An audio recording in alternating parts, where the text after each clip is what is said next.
Somos Colombia y hoy regresamos al pasado. Durante el segundo periodo de gobierno de Álvaro Uribe Vélez, siendo Gustavo Petro senador de la República, realizó un debate ante Juan Manuel Santos, quien entonces era el ministro de Defensa. Petro explicaba detalladamente cómo militares negociaban con paramilitares la ejecución sistemática de jóvenes y campesinos para ser presentados como bajas de grupos armados. Durante el gobierno de Uribe fueron reiterados los crímenes de lesa humanidad cometidos por las fuerzas militares y paramilitares, dejando miles de víctimas en todo el territorio nacional. Esta fue la primera vez que se presentaron los hechos a la opinión pública. La prensa catalogó falsos positivos a las ejecuciones extrajudiciales. A continuación el debate. Como siempre, los invito a sacar sus propias conclusiones, a dejar su opinión en los comentarios y a compartir este video. Y seguimos con este debate con el tercer paquete de preguntas que a usted se le presentaron, que tienen que ver con la construcción de un sistema de de ascenso dentro de la carrera militar, que es el llamado resultados positivos o positivos. De acuerdo a esta modalidad, que tampoco es que se venga implementando en el gobierno de Uribe, sino que se ha intensificado en el primer gobierno de Uribe, prácticamente por rango, los 10 últimos oficiales del ejército o de la policía que tengan los peores resultados medidos en bajas contra los grupos al margen de la ley salen de la carrera militar. Coroneles, tenientes coroneles, etc. Es un mecanismo, yo diría, un poco yupi de medición de la eficiencia. Aquí no lo han aplicado a médicos, a profesores en la ley de educación, en otros temas, pero en tratándose de militares y colocando el indicativo como bajas, eso tiene unas consecuencias diferentes. Y vamos a tratar de evaluarlas. Porque la política es del presidente. Cuando yo le decía la vez pasada, en el insuceso pasado, la política de seguridad no puede matar ciudadanos sino defenderlos. Pues lo que quería decirle es, no puede generar por ningún motivo una política de seguridad bajo control ciudadano, democrática por tanto, porque lo que hace democrática la política de seguridad es el control ciudadano. Y el que sea para todos los ciudadanos no puede matar 1 o 10 o 50 ciudadanos, porque no es democrática, es otra cosa. Si algún mecanismo de la política de seguridad democrática funciona en el sentido de que no protege a la ciudadanía o a sectores de la ciudadanía, ese mecanismo tiene que ser cambiado en forma fulminante, además de las investigaciones y procesos que se adelanten sobre el tema. El gobierno no puede dudar en que cualquier componente de una política de seguridad que termine funcionando en contravía de la orden constitucional de que las armas públicas están en función de la defensa y la garantía de los derechos y las libertades de exclusivamente todos los ciudadanos. Todos los ciudadanos. Pues tiene que ser eliminado ese mecanismo. Y aquí vamos a examinar un mecanismo, el llamado evaluación por resultados o positivos, como se le denomina popularmente. Y usted, ministro, va a escuchar cómo funciona el tema en tiempo real. En tiempo real. Lo que usted va a escuchar es una interceptación telefónica hecha por autoridad judicial y ahora le voy a explicar quiénes la hicieron. Pero comienza y es una interceptación que le va a dar a usted toda la información de cómo funciona el mecanismo del resultado sobre un oficial de las fuerzas militares y qué hace él para dar resultados. En el primer, comencemos, Augusto, aquí, en la bitácora semanal de la Vicepresidencia de la República, para el 25 hacen un resumen semanal de prensa en internet, 25 de junio al julio 1 del 2003, que es ese. Dice, En el Observatorio del Programa Presidencial para los Derechos Humanos, Vicepresidencia de la República, resultados operacionales de la Fuerza Pública, 2606-2003.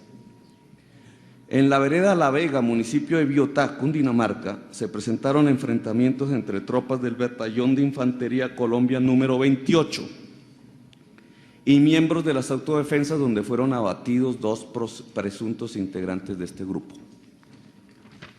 Información pública, lo sacó la prensa en su momento, 2 paramilitares dados de baja, 1 positivo. 2003, mediados del 2003. Pues vean las conversaciones entre el jefe, el capitán, el oficial al mando de la operación, y un paramilitar, y después entre el paramilitar y otro paramilitar, y veamos qué es lo que pasa en ese día que la Vicepresidencia de la República informa. Comencemos escuchando la conversación. Aló. Pues ahorita lo que tenemos ahí nosotros no lo podemos disponer. Che, una cosa, yo soy muy leal, marica. Mire, mi carrera está en sus manos, weón. Pues ahorita mire, a mí me importa un culo irme. Pero quiere que una cosa, weón. Yo me voy y yo valgo menos que un pez de mierda. Pero bueno, weón, yo sigo siendo de ustedes. Y lo único que le pido, César. Aló. Mire, César, lo único que le pido es que, así como el señor hablar con ustedes, le estoy diciendo que eso está muy hijo puta, y le estoy diciendo al diablo que si no hay trato, pues listo. Entonces, en 24 horas no quiero ver a nadie acá. Soy leal que me da 24 horas, weón, yo soy muy leal. Pero le voy a pedir un favor, weón. No voy a tocar a mi esposa, ni toque a mis hijas, ni me toque a mí, weón. Yo listo, de todas maneras yo mando a recoger a Maricate de ahí. Yo estaba aclarándola por otro lado, no te voy a decir que recoger a Maricate. Pero ¿para cuándo me cuadra eso, weón? No, pero es que no está mal, hermano. ¿Sabes que toca buscar dos clientes ahí para ir a Maricate? Yo no puedo ponerlo haciendo mierda ahí en la mierda. Pues vea, marica, levante dos manos de fusa, uniforme y lo matamos esos hijos de puta. Por eso, pero toca con calmita, en eso estamos buscando los corridatorios aquí por la tierra. Quiere que no levanta 2 triples, hijo de puta, le ponemos camuflados, lo matamos y ya. Por eso, pero toca cuadrado, ¿no le digo? No, pero es que el cuadrado, ¿para cuándo me da esa mierda? Pues yo estaba pensando, o sea, si lo cuadraba hoy, esta noche, mañana, yo le pongo positivo, de todas maneras la idea es irlo ahí. Póngame el positivo, dígame el día, y ya. No le puedo hacer, pero que lo tuvieran en mañana esa mierda ya, le día mañana por la noche. ¿Cuándo me lo ponen? Pues yo tan pronto tengo la mierda en la mano, lo tengo. César, no me canté, weón, dígame para cuándo.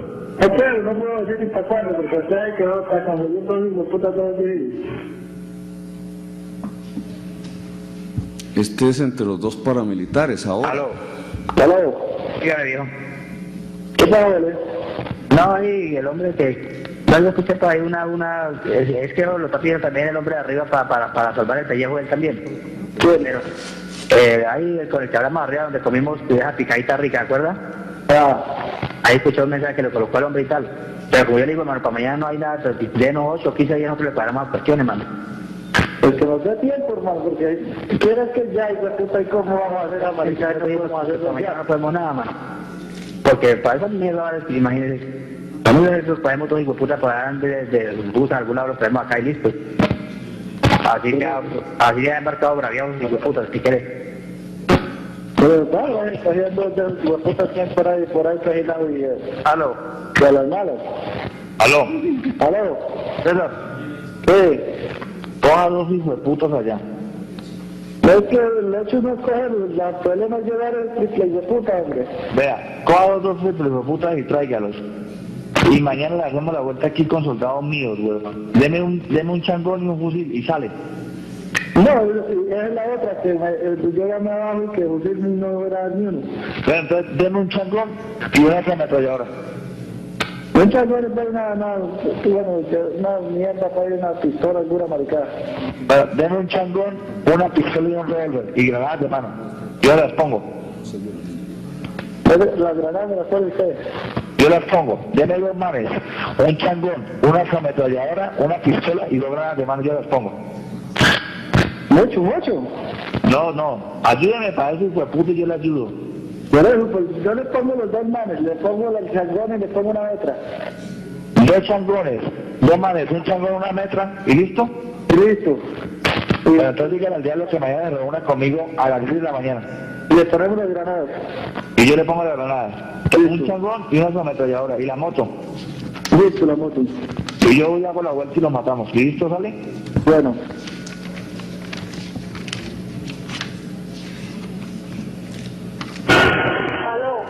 ¿Aló? Sí. Hay una nota que me comunique con el Lina lo más pronto posible. ¿De parte de quién? ¿De Roger? ¿De César? Sí, dígale, Alberto. Sí. Dígale que me están pidiendo un positivo aquí donde estoy yo. Estoy que toca darle un positivo porque el man está embalado. ¿Te están pidiendo un positivo? Sí, entonces que toca darle una vaina, dígale que le voy a dar un changón y una metra. Dígale. Aló, dejo la señal. ¿En cuánto la llamo? Entre unos 10 minutos.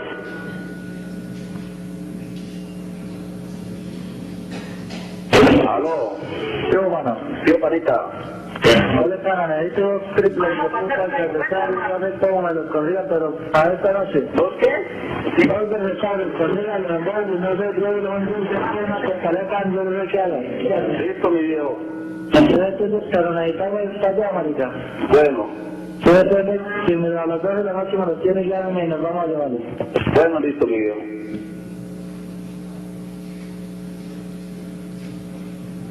Yo, mi viejo, ya tengo su encargo, ¿dónde se los pongo? ¿Ya? Ya los tengo. Pero listo, ¿dónde nos vemos? ¿Ah? ¿Por qué no nos vemos? Bueno, ¿dónde los pongo? ¿Dónde los llevo? Lléveme la bajada, Ahí en la entradita de la discoteca, ahí se los pongo.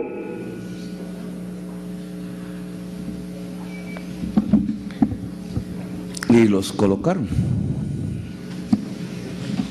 Eran, claro, el ministro podrá decirme, bueno, y esa conversación de quién con quién y esas voces, ¿no se la habrá inventado usted, Petro?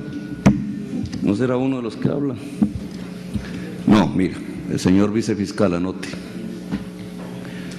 Esto está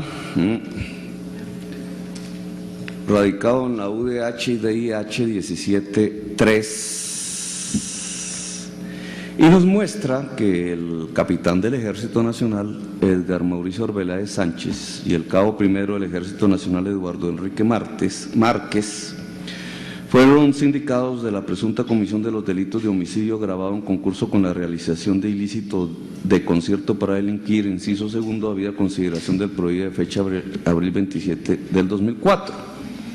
Y nos dice, anote señor vicefiscal, que en la investigación con los informes número 117668 del 26 de junio y 119570 del 11 de julio del 2013, el grupo de apoyo técnico del CTI, en el que se relacionan las llamadas entrantes y salientes del abonado celular número Comcel 310-877-2022, dan cuenta de la planeación de 2 homicidios de personas sin identificar a quienes le iban a hacer aparecer como portadoras de un changón, unas ametralladoras, unas granadas de mano y una motocicleta, coordinando además colocarle a las víctimas camuflados y brazaletes de las autodefensas.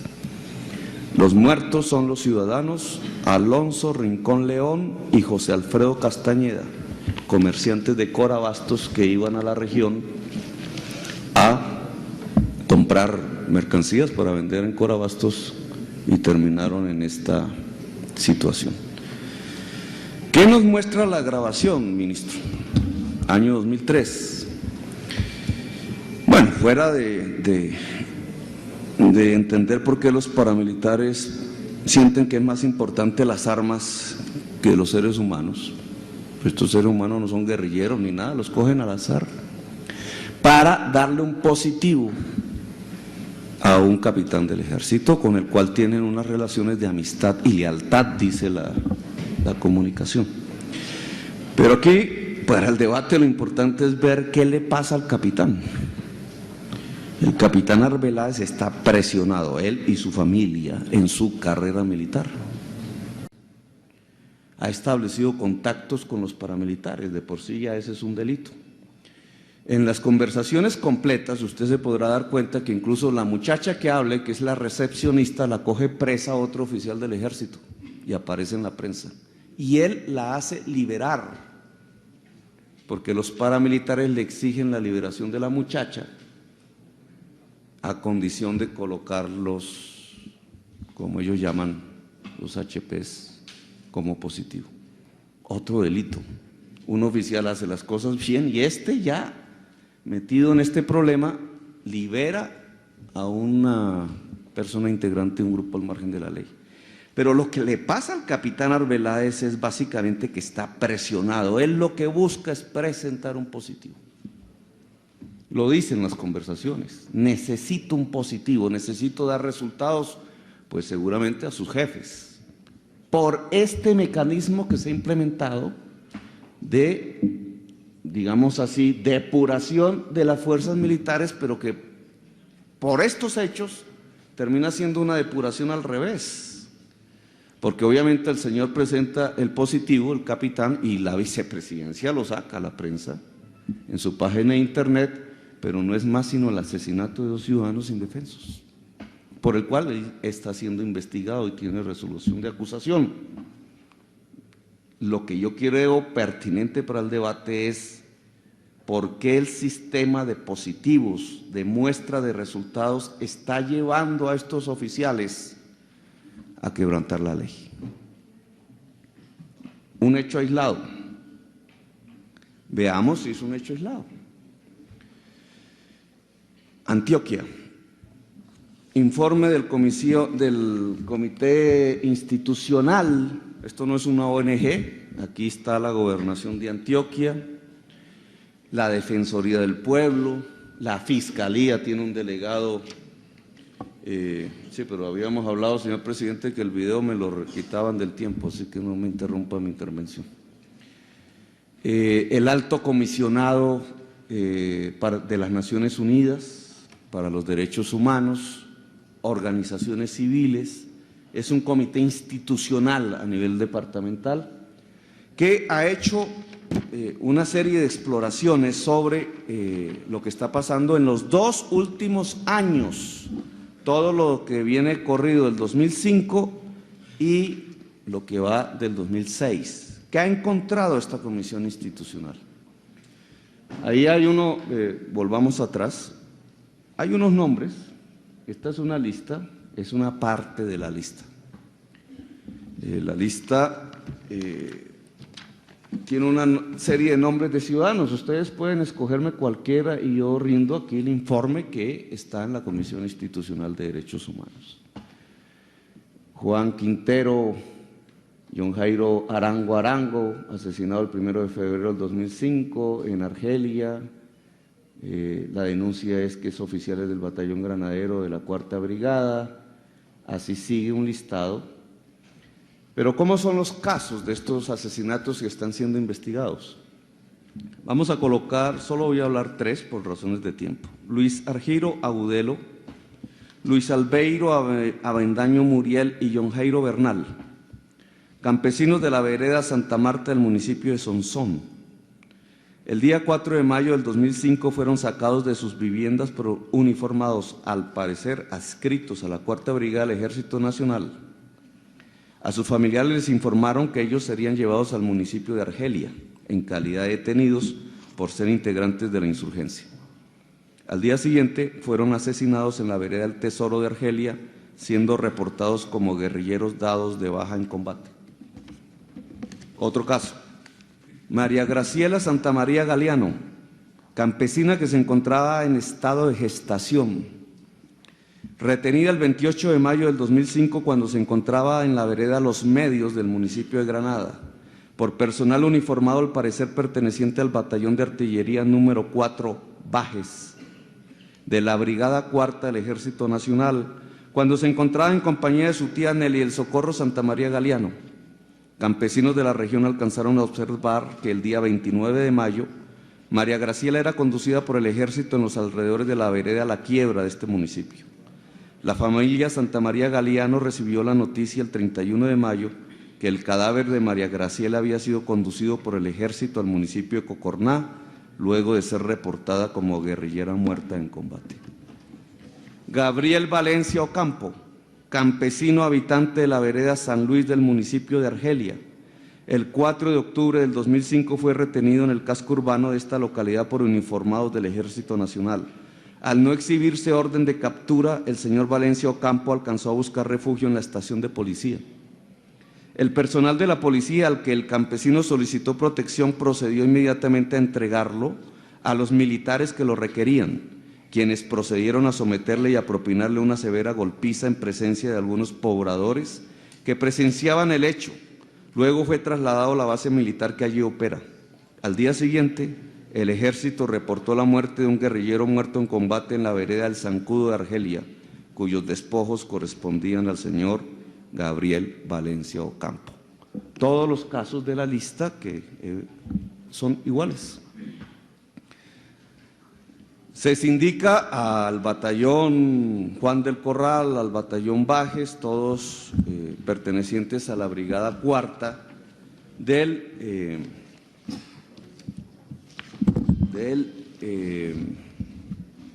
Ejército Nacional. Hay unos cuadros que yo he intentado resumir sobre esta información. Vamos a presentarlos. El cuadro muestra, este es el informe del Comité Institucional de Derechos Humanos de Antioquia, del cual he sacado esta lista y he hablado de 3 casos. Pero el conjunto de los casos, según el CIDHA, tiene el reporte de 81 casos entre 2000, adelante por favor, volvemos al pasado por favor, entre 2005 y abril del 2006, 81 casos con 107 víctimas en toda Antioquia. Y aún peor, porque estos son casos procesados, con detenidos en muchas de las circunstancias, la Fiscalía los va adelantando o la Justicia Penal Militar, pero la Procuraduría General de la Nación lleva 332 procesos sobre hechos similares acaecidos en los últimos 4 años en el departamento de Antioquia. Es decir, aunque la cifra, podríamos leer los 18 casos que están aquí en mi poder, me demoraría media hora, presidente, leyéndolos. La cifra nos habla de 107 casos documentados y en procesos. La Procuraduría tiene 332 casos en donde presumiblemente ciudadanos de todo tipo, la mayoría campesinos, aparecieron capturados en diferentes lugares de Antioquia, llevados por diferentes unidades del ejército y al otro día o a los 2 días aparecen muertos y reportados como guerrilleros.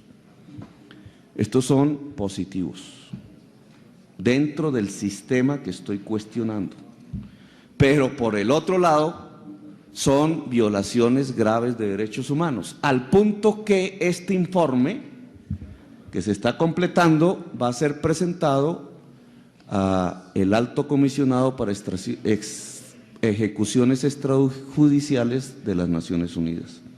Un resumen de todos los acontecimientos contando con lo de Antioquia en el país hecho por la prensa, nos muestra que en diferentes hechos en los últimos años van 143 muertos en procesos que se vienen adelantando. Sin pensar que los 332 casos que hoy tiene la Procuraduría en su poder sean efectivamente asesinatos producidos por el afán de presentar positivos o resultados. Estos son los casos más evidenciados por la prensa y por las instituciones gubernamentales de entes territoriales en Colombia, y van 143 en los 2 últimos años. Yo me pregunto, bajo la consigna de que son hechos aislados, ¿no estamos cometiendo un grave error al no mirar que hay un mecanismo dentro de la política de seguridad diseñado que está fallando y que está produciendo muertes de ciudadanos inocentes, todos en estados de indefensión? El mecanismo de resultados impuesto a los diferentes rangos de las fuerzas militares como parte de la política de seguridad de gobierno, no nos está produciendo, además de la muerte de ciudadanos, que es todo lo contrario para lo cual está diseñada la política de seguridad, no nos está produciendo un mecanismo de reestructuración de las fuerzas militares perverso, porque al salir los 10 peores por resultados, no necesariamente los peores, de pronto los mejores, entre los coroneles, entre los oficiales, y ante un aumento inusitado de la fuerza militar en número de hombres, lo que estamos perdiendo es calidad de mando. Y la calidad del mando es sustancial para la legitimidad de las fuerzas militares. Pasamos a finalizar este debate, señor presidente, entrando al tema de Bogotá. Porque los hechos últimos publicitados no son los únicos que se han producido en Bogotá.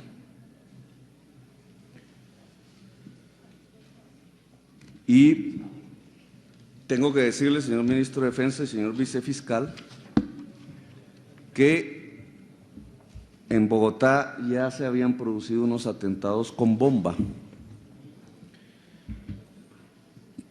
con participación de la inteligencia de las fuerzas militares ubicada en Bogotá. Y ya estaban plenamente identificados los hechos y estaban en manos de la Fiscalía y son una antesala, digamos, al desarrollo de esta discusión que no quiero.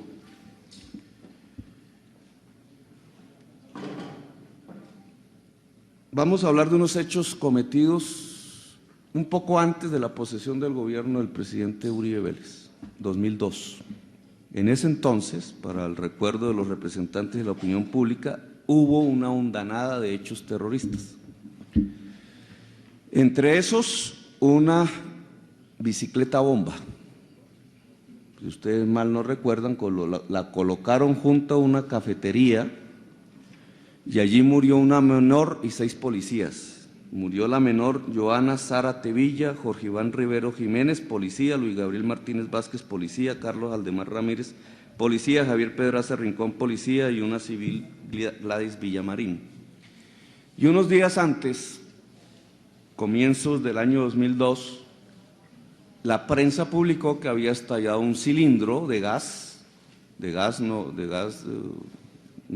servicio público del gas, en el sitio que se conoce como Terraza Pasteur, en la 7ª con 22.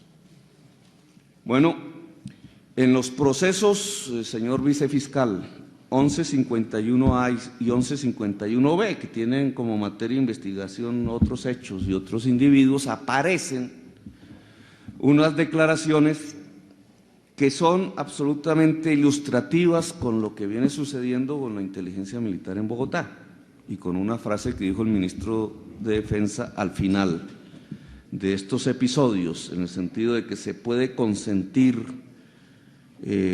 por parte de la inteligencia, digamos, actos terroristas de bajo nivel con tal que se puedan impedir actos terroristas de mayor nivel, que es una doctrina que yo quiero entrar a cuestionar porque no me parece democrática, ministro.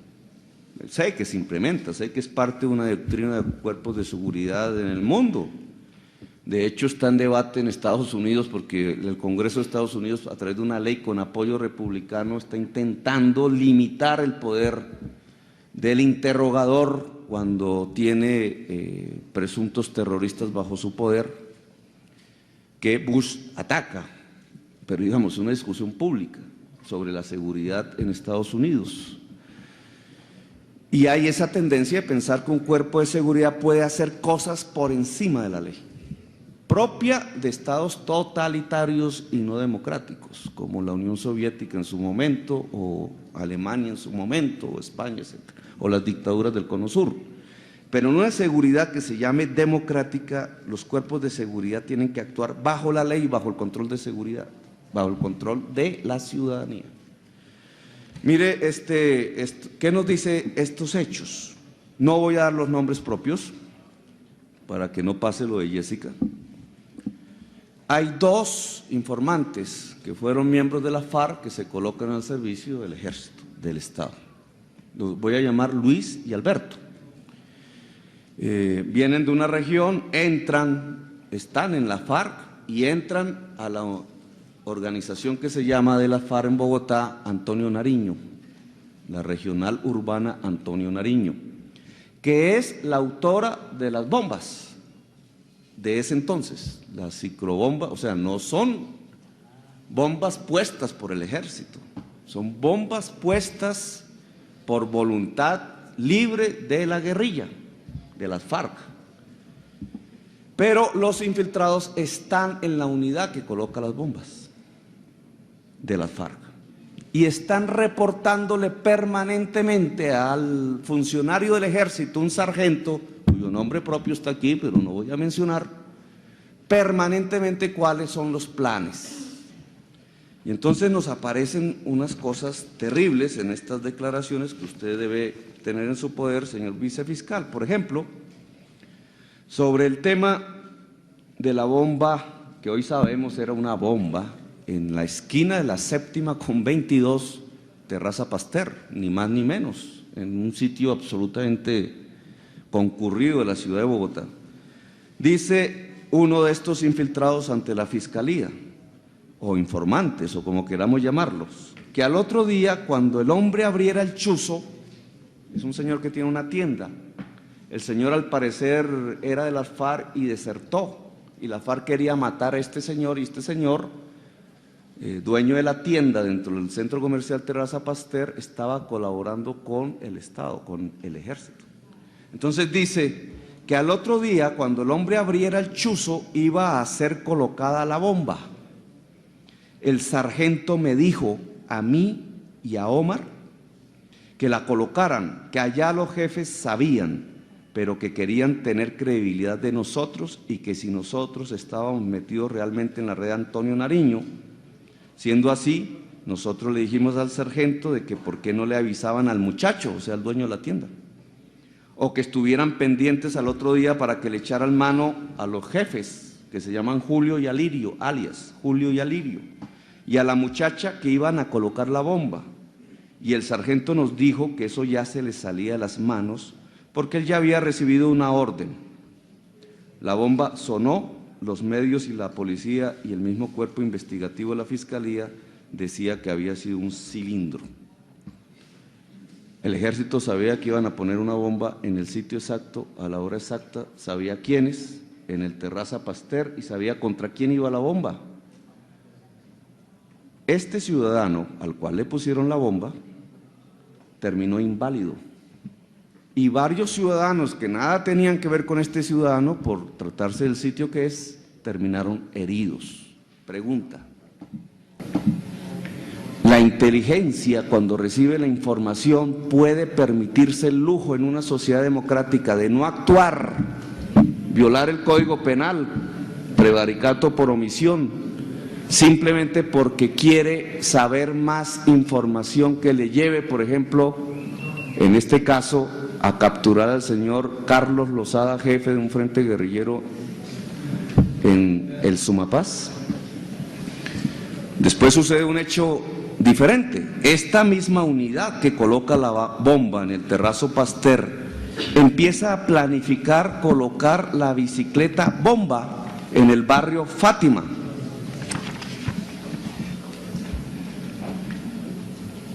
Y los infiltrados informan. Y mire qué le dicen a la fiscalía. Nosotros, antes de viajar, porque la bicicleta bomba se da en enero del 2002, se van de vacaciones en diciembre, dice, nosotros antes de viajar le comentamos también al sargento, nombre, y al teniente, nombre, sobre lo realizado respecto a la bomba, pero que no sabíamos ni qué hora ni qué sitio iba a ser colocada, pero que a Luis le tocaba colocarla. Entonces Luis le dijo a el sargento nombre y al teniente nombre respecto que a él le tocaba colocar la bomba, y ellos le contestaron que la colocara, que cuando la fuera a colocar en el sitio lo llamara a ellos para ellos decirle a la policía que les echara mano, pero por cosas de mi Dios, él no se encontraba en la ciudad y ya la inteligencia estaba hecha. De milagro que lo sucedido no lo habíamos realizado, o sea, ellos no colocaron finalmente la bomba, dicen en su testimonio, porque en esos momentos, después de lo sucedido a Paola, que es una miembro del Antonio Nariño, se habían encontrado conmigo para notificar lo que había pasado respecto a la bicicleta bomba, siendo así que después de puesta la bomba, yo me encontré con el sargento, nombre, le comenté que la bomba la había colocado nombres de los integrantes de la unidad y que por qué no colocaban un cerco en los barrios alrededor del comandante de policía de Fátima. El sargento me dijo, espere, yo me comunico con los jefes y a ver qué dicen. Dijeron que no era posible hacer eso porque ya no se encontraba mínimo por ahí. Resulta que entre los altos mandos del ejército y la policía se salió la información, salió notificada por televisión al día siguiente, la característica de los rostros, etcétera, etcétera, etcétera. Entonces, en estas declaraciones, en el atentado con la bicicleta ya no quedó inválido y heridos unos ciudadanos. En este quedaron muerto una niña menor de edad y 5 oficiales de la policía y una mujer civil. ¿Por qué si tenían la información, de acuerdo a estas declaraciones bajo gravedad de juramento que tiene la Fiscalía, si tenían infiltrada la unidad que iba a colocar las bombas, no actuaron? Por una sola razón: la unidad de inteligencia responsable de estos hechos iba tras que los informantes fueran a un campamento guerrillero del Sumapaz, que les habían prometido llevarlos, para identificar el sitio del campamento, para bombardear el campamento. La teoría de permitir unos actos terroristas de menor nivel para producir un resultado mayor: un inválido, una menor de edad muerta, 5 policías, una civil muerta y varios heridos. No sucede en el gobierno de Álvaro Uribe Vélez, pero es el cuerpo de inteligencia del ejército en Bogotá, con unos informantes que ya hacen parte de la red de informantes, porque eso no se lo inventó Uribe, se lo inventó Pastrana, y que nos llevan a cuestionarnos cuál es la política de seguridad, porque si es defender todos los ciudadanos, ¿cómo estos ciudadanos no fueron defendidos? Esa menor de edad, porque está muerta, mejor dicho. Bueno, la prensa obviamente sacó la noticia y obviamente los responsables son las FARC, pero el ejército sabía el sitio, quiénes, en dónde. En el caso del Terrazo Pasteur, incluso la fecha, la hora. ¿Por qué no actuó? Y este tipo de concepción de inteligencia que ya se venía presentando en el 2002, pues vuelve a salir ahora en los acontecimientos últimos, motivos de parte de este debate. Y ahora sí le prometo, presidente, que termino.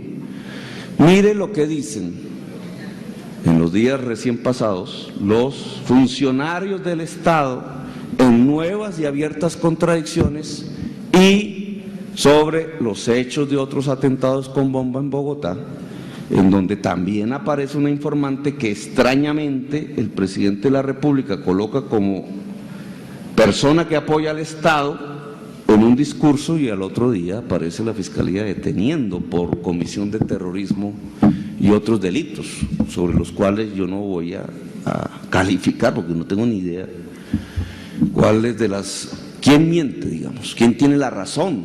¿Quién no? Pero veamos las contradicciones de estos temas y con esto termino, señor presidente.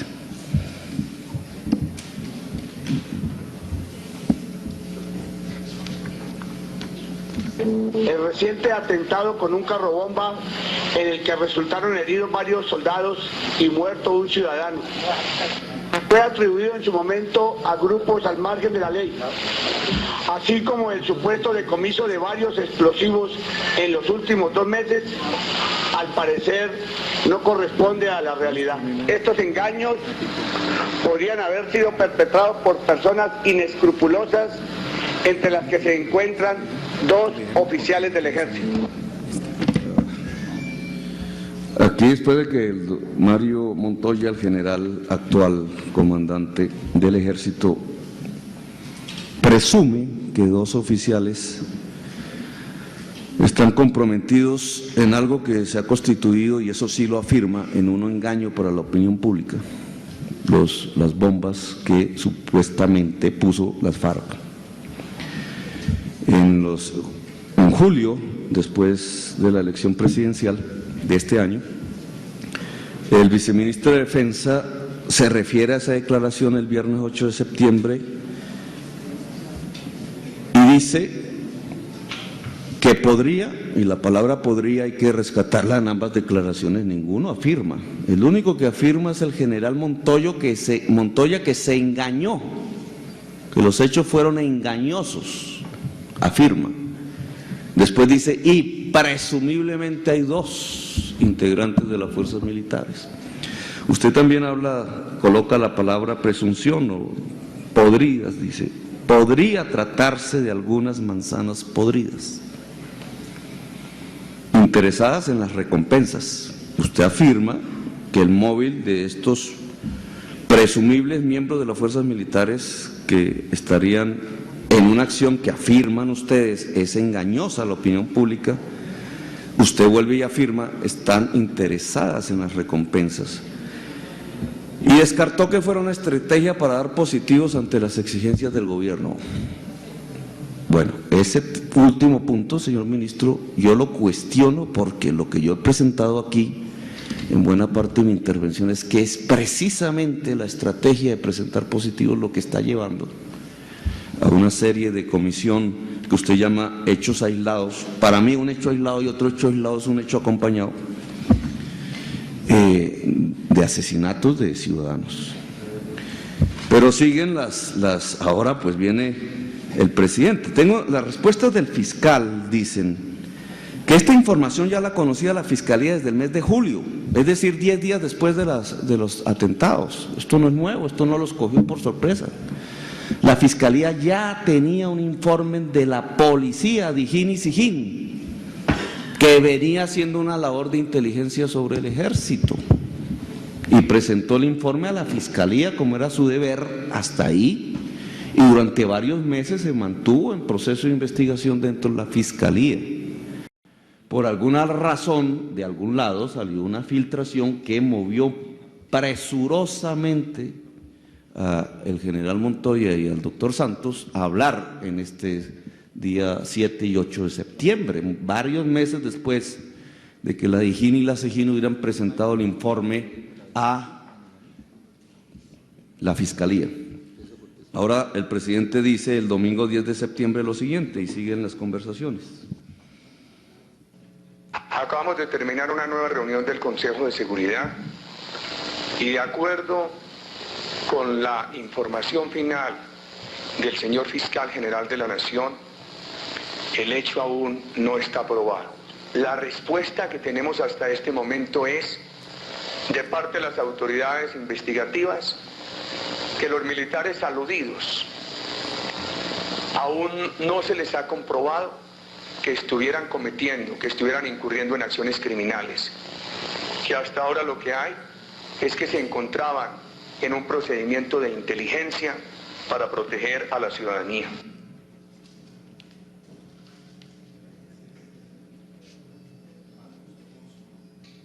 Vicefiscal, ¿cuál es la situación jurídica de Jessica? Jessica ya está detenida. El fiscal que pidió su captura, una vez le hicieron la audiencia de control de captura, solicitó la medida de aseguramiento y así accedió el señor juez de garantías y la cobijó con medida de aseguramiento de detención preventiva. ¿De qué se le acusa? Se le acusa de rebelión, porte de explosivos y tengo entendido que terrorismo. Pero nada que ver entonces con los hechos terroristas del mes de agosto previos a la posesión del presidente. Temas de terrorismo porque se la vinculan como una de las coautoras de estos hechos. Es decir, pasó de ser informante del ejército a colaboradora de nuevo de la guerrilla. Exacto, ella era reinsertada, pero al parecer continuaba perteneciendo a ese grupo guerrillero. Sí, señor presidente, pero si los militares no tenían la certeza de que Jessica no había participado en la colocación de las bombas en ese coche, en ese carro del 31 de julio, ¿por qué la Fiscalía precisamente le dictó horas después medidas de aseguramiento? Y ayer nos dijo el vicefiscal Armando Tálora, aquí en Caracol, que le habían dictado esa medida de aseguramiento por terrorismo y por tener la certeza de que había participado en la colocación de ese carro bomba. Esa es una decisión muy respetable de la Fiscalía. Entonces, partamos de ese supuesto, preguntemos ahí nuevamente, aceptemos entonces que, en gracia a la discusión, que ya se comprobó que Jessica participó en la colocación de ese carro bomba. Lo que sabíamos hasta antes de anoche es que de eso no conocían, no tenían certeza los militares. También hay otro hecho, señor presidente, y es el relacionado precisamente si los militares sabían que Jessica iba a hacer eso o no, o si ella se había comprometido a hacerlo de tal manera que causara el menor daño posible para no perder su condición de informante con el ejército, pero tampoco su relación con las FARC, porque la seguía manteniendo. La información que tuve sobre eso es la siguiente. A ver, trato de ser totalmente veraz sobre lo que conozco y fiel a lo que escuché. Que no obstante que Jessica ha sido informante de la fuerza pública durante aproximadamente 3 años, ese carro bomba tomó en alguna forma por sorpresa y la vinieron a llamar a preguntarle por él después de que había estallado. Eso es lo que sí, sobre ese carro bomba. Sí. El periódico El Tiempo había publicado precisamente el día viernes la transcripción de una supuesta conversación donde precisamente uno de los implicados en el evento terrorista le decía a la otra, no estalle este. Si hubiera estallado seguramente se hubieran muerto los 30 soldados que iban en el vehículo.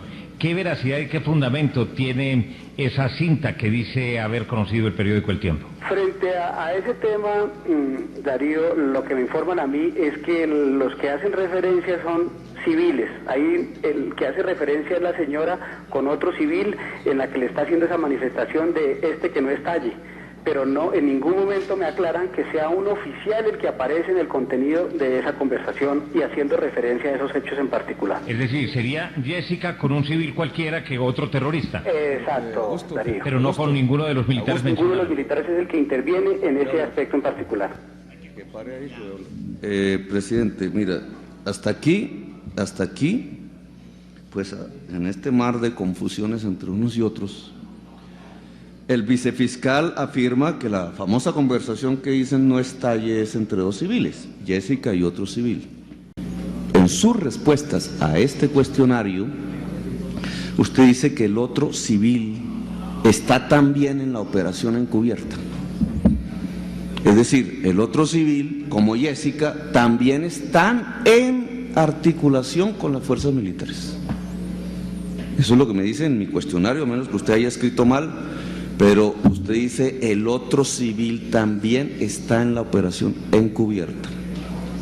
Eso hay que aclararlo porque entonces vuelve y juega. La conversación es entre 2 personas, ambas, que están ligadas a las fuerzas militares y uno le dice al otro que no estalle el carro bomba. Es decir, los 2 que están en la conversación conocen no solamente de la colocación de un carro bomba, sino que le han informado al ejército. Dice el presidente, antes de que el vicefiscal hablara en esta última ocasión, que de todas maneras los militares se llamaron a Jessica para preguntarle después por qué o de que había estallado la bomba. El presidente de la República ¿tiene una información permanente de la Fiscalía? Este es mi interrogatorio ahora, porque puede que se confundan, eso yo no lo voy a criticar aquí. que se contradigan. Ya lo vimos en el caso del general Uzcategui, solo que ahí sí hay una intención y una lógica. Pero aquí pueden presumirse varios acontecimientos. O Jessica estaba colocando las bombas a nombre de las FARC sin conocimiento de las fuerzas militares, con lo cual Jessica era una guerrillera, ¿cierto? Pero el presidente de la República afirma que está colaborando con el Estado. Si era una guerrillera colocando bombas, por eso está presa, pero el presidente de la República dijo, está colaborando con el Estado, entonces ¿por qué está presa? Ahí hay una abierta contradicción entre lo que dice el vicefiscal y lo que dice el presidente un día antes.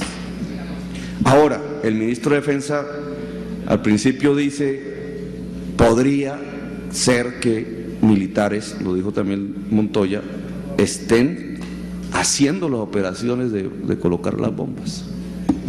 Honorable senador. Ya termino. Por favor. Eso lo dice al principio. Después dice el presidente y después el ministro Santos, no hay evidencias de que los militares estén colocando bombas.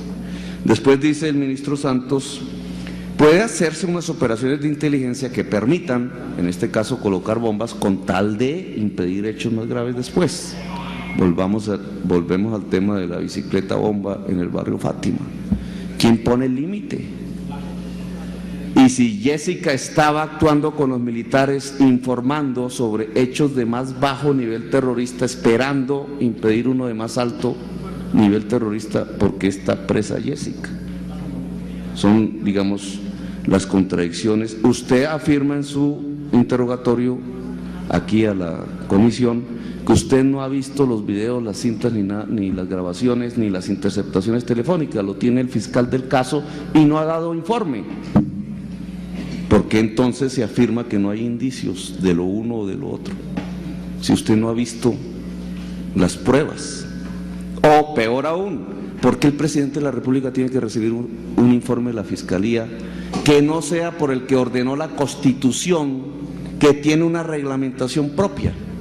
Es que la Fiscalía no hace parte de un órgano judicial independiente del presidente y debería haber una desarticulación en el proceso investigativo precisamente para que no quede permeado de los intereses políticos de la coyuntura. ¿Por qué el presidente, en forma confusa y contradictoria, está generando unas alocuciones públicas determinado por la información que le va rindiendo diariamente la Fiscalía, que también es confusa?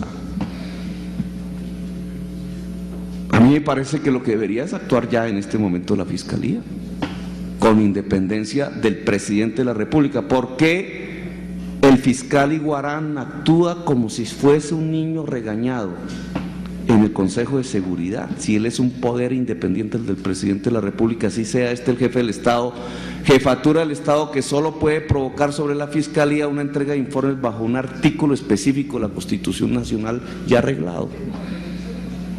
Estos escándalos están bajando la moral del fiscal a tal punto que no se ha dado cuenta que tiene que independizarse del gobierno, sobre todo en estos temas tan neurálgicos. Presidente, yo termino aquí mi exposición y puede usted abrir, pues, a mis otros colegas citantes. Muchas gracias, honorable senador.